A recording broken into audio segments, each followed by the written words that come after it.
مضمون: لیاقت علی خان۔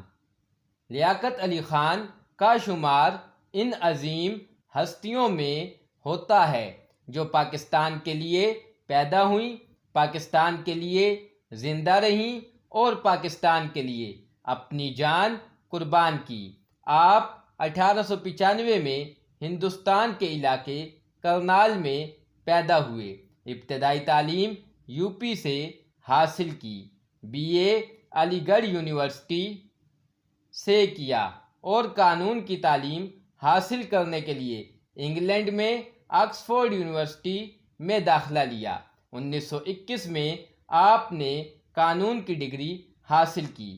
1923 میں ہندوستان واپس آئے اور مسلم لیگ میں شامل ہوئے۔ 1936 میں آپ مسلم لیگ کے سیکریٹری جنرل بنے۔ آپ قائد اعظم کے دست راست تھے۔ آپ فطرتاً خاموش طبع اور محنتی انسان تھے۔ قائد اعظم آپ کی قابلیت اور فرض شناسی کی قدر کرتے تھے۔ 1947 کو پاکستان معرض وجود میں آیا تو آپ پاکستان کے پہلے وزیر اعظم مقرر ہوئے۔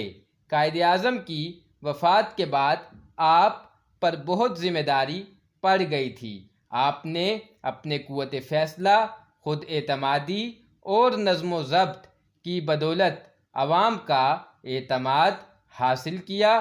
دستور پاکستان کے سلسلے میں آپ نے قرارداد مقاصد کی تشکیل کی، جس کی روشنی میں پاکستان کا آئندہ دستور اسلام اور جمہوریت کی روشنی میں مرتب ہونے کی توقعات پیدا ہو گئیں۔ عالمی برادری میں بھی آپ نے پاکستان کا نام بلند کیا۔ آپ نے اپنی قابلیت، تدبر اور سیاسی سوجھ بوجھ سے بڑے بڑے مسائل حل کیے۔ 16 اکتوبر 1951 میں آپ کو راولپنڈی میں گولی مار کر شہید کر دیا گیا۔